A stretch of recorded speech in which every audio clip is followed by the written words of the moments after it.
No words to explain. ಸಕ್ಕತ್ತಾಗಿದೆ.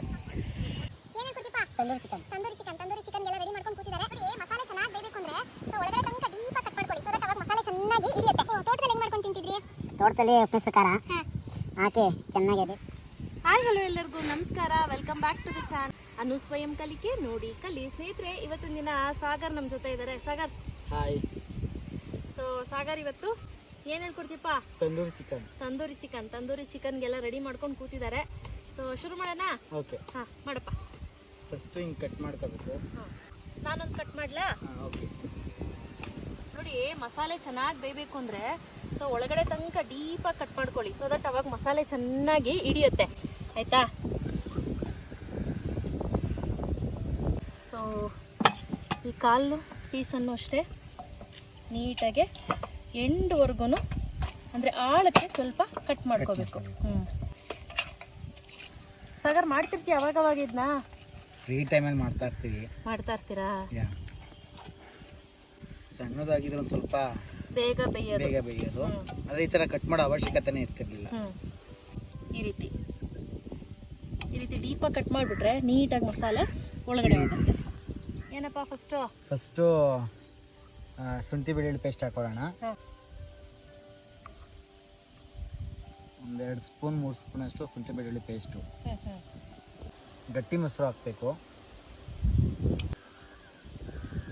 ಖಾರದ ಪುಡಿ ಸ್ವಲ್ಪ, ಒಂದು 3 ಸ್ಪೂನ್ ಅಷ್ಟು.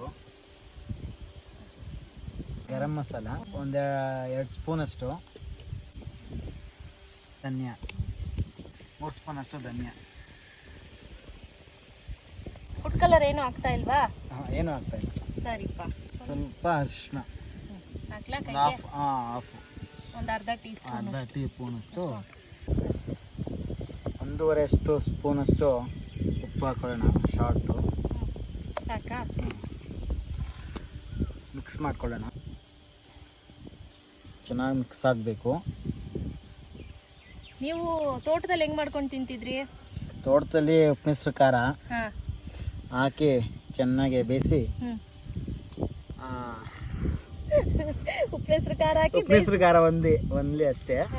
ಸೊ ಚೆನ್ನಾಗಿ ಸುಟ್ಬಿಟ್ಟು ತಿಂತಿದ್ರೆ ಒಳ್ಳೆ ಸಖತ್ತಾಗಿರುತ್ತೆ. ಅದನ್ನು ಒಂದ್ಸತಿ ಮಾಡೋಣ.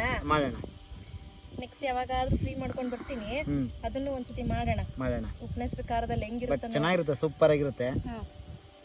ಸ್ವಲ್ಪ ಒಂದು 2 ಹೋಳಷ್ಟು ನಿಂಬೆಹಣ್ಣು ಹಾಕೊಳ್ಳೋಣ. ಸೊ ದಪ್ಪದಿಲ್ಲ, ಚಿಕ್ಕದಿರೋದ್ರಿಂದ ಒಂದು 4. ದೊಡ್ಡದಾದ್ರೆ ಒಂದು 2 ಸಾಕು.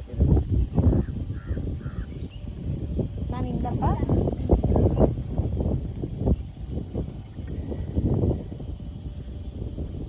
ನಿಂಬೆ ರಸನ ಈಗ ಕಟ್ ಮಾಡ್ಕೊಂಡಿರೋ ಚಿಕನ್ಗೆ ಹಚ್ಚೋಣ. ಸ್ವಲ್ಪ ನೆಚ್ಕೋಬೇಕು.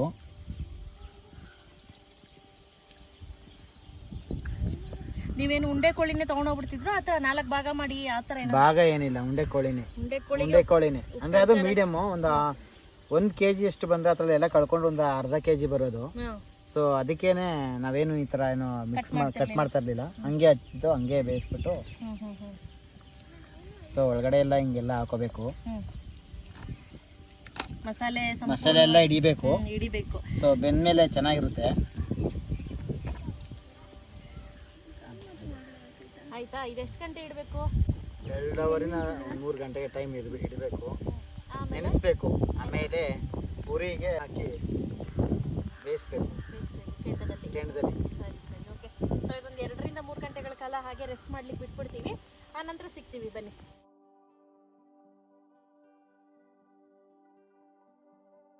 ಈಗ ಚಿಕನ್ ರೆಡಿ ಇದೆ. ಸೊ ನಾವೀಗ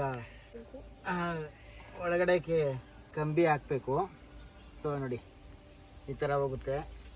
ಇಲ್ಲಿ ಒಂದು ಕಂಬಿ ರಾಡ್ಗೆ ಒಂದು ಲೈಟ್ ಆಗಿರುವಂಥ ಕಂಬಿಯನ್ನು ಸುತ್ತಿಕೊಂಡಿದ್ದಾರೆ. ಇನ್ನೊಂದು ಕೂಡ ಇದೇ ಥರ ಹಾಕೋಬೇಕು. ಈಗ ಒಂದು ಹಿಂದೆ ಇನ್ನೊಂದು ಕೋಳಿಯನ್ನು ಈ ರೀತಿ ಚುಚ್ಕೋಬೇಕು. ಆ ನಂತರ 2 ಇಟ್ಟಿಗೆಗಳನ್ನು ಇಟ್ಬಿಟ್ಟು ನೋಡ್ಕೊಳ್ಳಿ, ಆಯಿತಾ? ಸೊ ಈಗ ನೆಕ್ಸ್ಟ್ ಏನು ಮಾಡಿ, ಒಂದು ತಂತಿಯನ್ನು ತೆಗೆದುಕೊಂಡು ಈ ರೀತಿ ಸುತ್ತಬಿಡಿ. ಯಾಕಪ್ಪ ಅಂದರೆ ಈ ಕಂಬಿಯನ್ನು ನಾವು ರೊಟೇಟ್ ಮಾಡಿದಾಗ ಕೋಳಿ ಬಿದ್ದೋಗಬಾರ್ದು.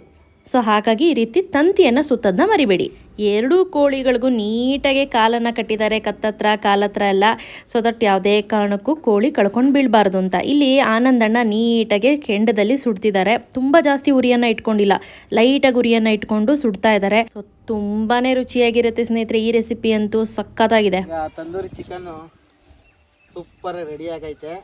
ಸೊ ಎರಡೂ ಸೈಡ್ ಈ ರೀತಿ ತಿರುಗಿಸಿ ನೀಟಾಗಿ ಬೇಯಿಸ್ಕೋಬೇಕು. ಚೆನ್ನಾಗಿ ಬೆಂದೈತೆ. ಟೇಸ್ಟ್ ನೋಡ್ಬೇಕಷ್ಟೇ, ಅದೊಂದು ಬಾಕಿ ಇದೆ. ಟೇಸ್ಟ್ ಮಾಡಿ ಯಾವ ಥರ ಇದೆ ಅಂತ ಹೇಳ್ತೀನಿ. ಸೊ ಇವ್ರು ನಮ್ಮ ಅಜ್ಜಿ ಗೌರಮ್ಮ ಅಂತ. ಸೊ ಟೇಸ್ಟ್ ನೋಡಮ್ಮ, ತಿನ್ನು. ಅಗಿ ಕಾಯಿಲೆ ಸುಮ್ಮನೆ ಅಪ್ಪಿಚ್ಚು. ಹೆಂಗೆ ಐತೆ?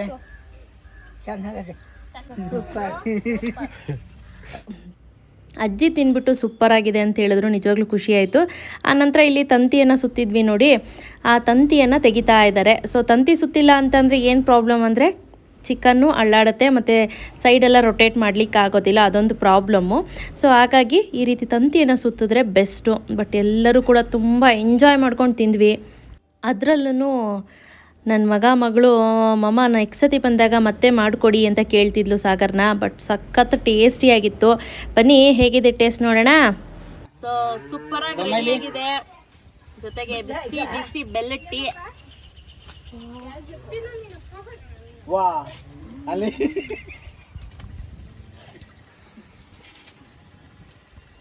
ಸೂಪರ್ ಆಗಿದೆ.